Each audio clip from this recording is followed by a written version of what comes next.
Hi guys, I'm back. Now, I've got to really start cutting back on the waffle because otherwise this video is going to be longer than Methuselah's beard. So, bear with me. Got all the colours laid out here. Okay. And what I'm going to do at the next stage is start to paint. Now, I won't talk on it next stage because I can then speed the video up a bit, which means I can cram more into the minutes that I've got. So yeah, here we go. We're starting off, and bear with me because it might still be a bit damp. I'm doing this quickly for you. It shouldn't be because I'm not supposed to do it this way. Hang on. See how we go now.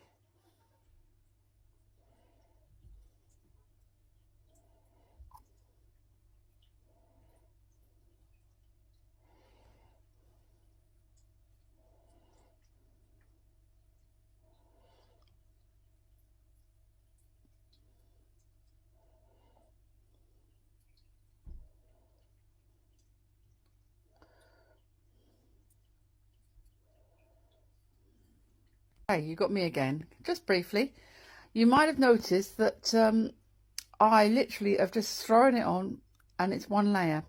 What you've got to do with this paint is work at it. I put the one layer on and it's gradually getting thicker. And I'm only using coral red. I'll just show you on this one quickly. And then just sort of float it on. Now you've got sort of one layer. You don't have to dry it. Just then get another dip on your brush and just float it on like that. So it's wet. I always work wet on wet, even when I'm painting. And just like that. Just let it float on. Hence the reason why I say you don't want to be doing it in a cold atmosphere because it will run. But you want this to dry beautifully shiny. And it dries like an enamel paint. It has a wonderful shine to it when it's dried. So obviously the thicker it goes on, the better it looks. See? And because I've got this laid down, it shouldn't, in theory, run. I wouldn't guarantee it, but it shouldn't, in theory, run. And as you work it, I'm only going to do this one flower for you, and then I'll switch off again. Save the time. You get to that stage. Right? One basic colour. Then I'll take this colour, which is a darker colour. It's a ruby red. You see on there, ruby red. Then dry your brush really well. Get the other colour off it. And then the darker colour goes on the inside like this. This is where I keep losing the camera. Sorry, guys. And just like that. See? I've got a feeling I'm going to have to do this video in 2 parts. So I do apologise. It's not to get you to look at my page or anything like that. I just don't think it's going to be too long to do in one video. But I'll make it quite clear, so there's not much on my page. You'll be able to find it easy. Right. Yeah, there we go.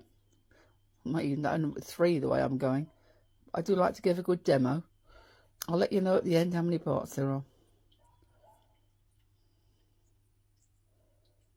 There we are. Once that's in there, like that. Better that than rush it, I think. There we are. Right, so it's looking something like, and then I've got orange, just to add to the mix. Agate orange. Not much of that left. Ooh, I better order some more. Right, that goes on the outside. Light on the outside where the light's hitting it. Just a little bit around the edge. But there's an awful lot more to do to this flower yet. I have cloisonne work to go on, but all gets done at the end, all right? Don't panic. It sounds complicated, but it isn't. All right, around the edge, draw that dark one up a little bit so it's all blending in better, looking more natural. Well, it's bubbled a bit, not a problem, just pop it, all becomes part of it. You can always turn it into a dewdrop on the end of the leaf. There we go. Hair's never lost a painting yet. There's always a way of rescuing anything you do.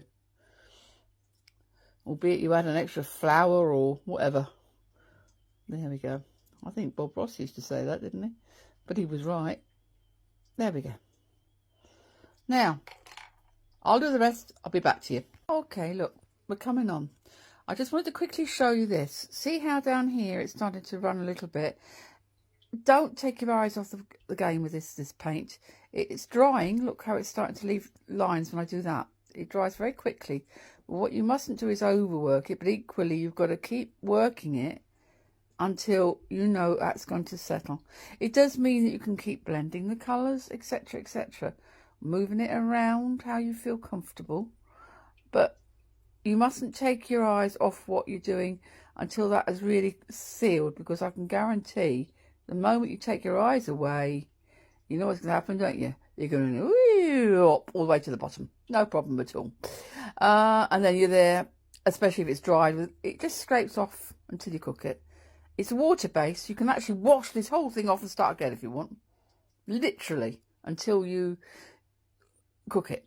And then you can't do that. Right, talking of cooking, oh, look, another little run there. See, it's running downhill. If you get really worried about the runs, then all I usually do is stick a bit of tissue paper under the bottom here and level it. I do have a self-leveling table, but this glove vase is naturally sloping down. So you can always stick something underneath it until it sort of sets itself. Right, talking of cooking, I'm going to have a very English cup of tea, because that's what I do. Tea break. Just going to let that dry. Then I'll do the leaves. And we'll go from there. Okay, bye. Okay, artist prerogative. Cancel the tea break. I'm going to quickly do this, so this will be drying at the same time. I've just literally flicked it on its side. I'll do the leaves when that red's dried a bit more. I'm going to quickly do my lilac colour. It's a lovely lilac colour. And the way we do this, very, very simply, again, the same way we did it to start with. You're going to love this though, because this is very, very simple. Up here,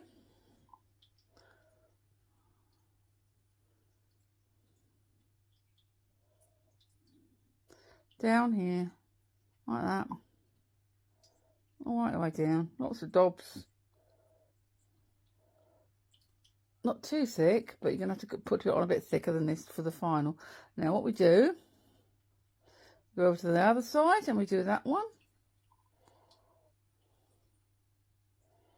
Nothing better than getting two done at once. Quite often I have a situation whereby I've got 4 or 5 glasses on the go, and I literally just rotate them round.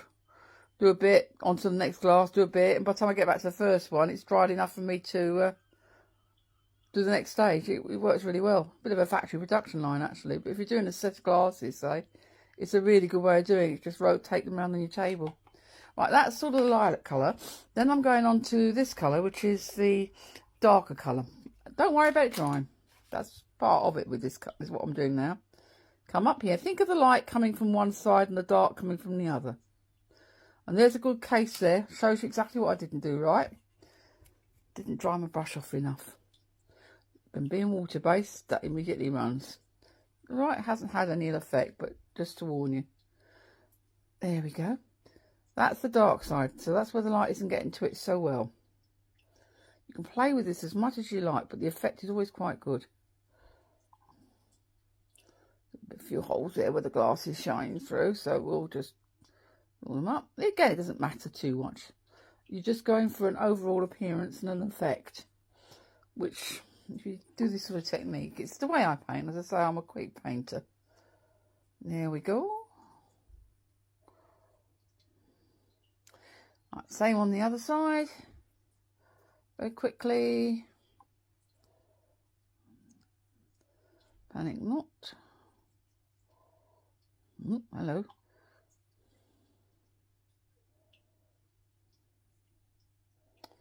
Nice dark colour. Nice dark colour. It's a bit shadow from that one as well, you see.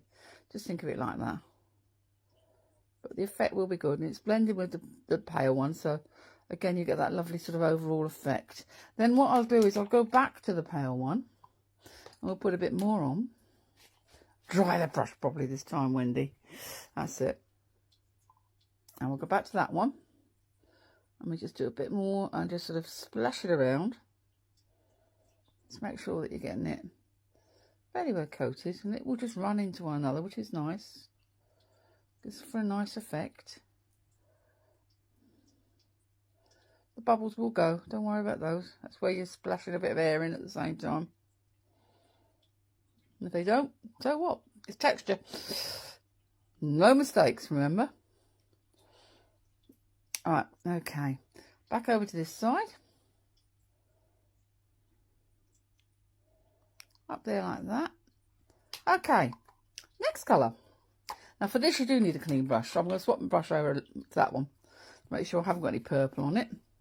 I've already got a pink white. Yeah, look, it's not really white, it's pink where I've got white in it. A pink, red in it, that, hey, I manage. There we go. I've got a new one on order, but for now it'll do. I use it as the base colour so it doesn't get wasted. Before you put it in the pot, to get some more white, clean it. What I forgot to do last time. Okay. Otherwise you'll put the purple in. A little bit of white just to pick it out more. Down the bottom here. And a little bit of white. It just enhances the edge. Makes it look more 3D. And again, up on this one, same thing. There we go. This is so good for the soul. Art is so good for the soul. I've got family members who've got autism, etc. And it's a wonderful thing to paint because it enables you to calm down and completely switch off from life. Whether you're suffering from depression, whatever. I'm lucky. My glass is always half full, but I know people do, and I do understand. But art is fantastic. It's just a wonderful thing to have the ability, even if you don't, and nothing's wrong, as long as you enjoy what you're doing, even if you're not particularly good at it. Never say, I can't do it. Everybody can do it within their own abilities. And the most important thing is not what other people think of your work. You think of what some of the famous people have turned out. Rubbish, eh? It's not what other people think of your work. It's what you think of it. And more importantly, that you've actually enjoyed doing it. It's an absolute buzz when somebody thinks it's fantastic and wants to buy it off you. That's why I do it. I get a buzz from both. But it's still so therapeutic. If I've had bad news, my headphones go on, my Audible book goes on, and I start painting. And I am totally at a one with the world, and I lose myself. It's a form of Zen for me, a meditation. You never know it by the amount I talk, but yeah, it's just me and my husband and the dog. So quite frankly, when I talk, I never stop. Warn you now, if ever you join me in Meta, you're in for a treat. Wow, I've got somebody to talk to. Okay, so that's starting to take shape. Again, you've got to work at it. It will run. You've got to get the colours to blend evenly. You don't want them to look uneven and messy. And then, just a finishing touch, Abyss Black. Black, they say? Yep. Just a tiny, minuscule amount around the edge. Not in many places. Just to pick it out.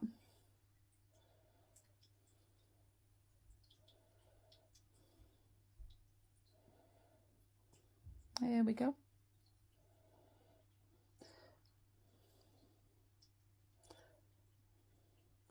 A lot more to do with these. This is just your base colour. We've got to do some Cloisonné work on it, which I will explain to you. Cloisonné is a thick paint that goes on with a tube. It outlines things, or they call it outliner. It's actually Cloisonné.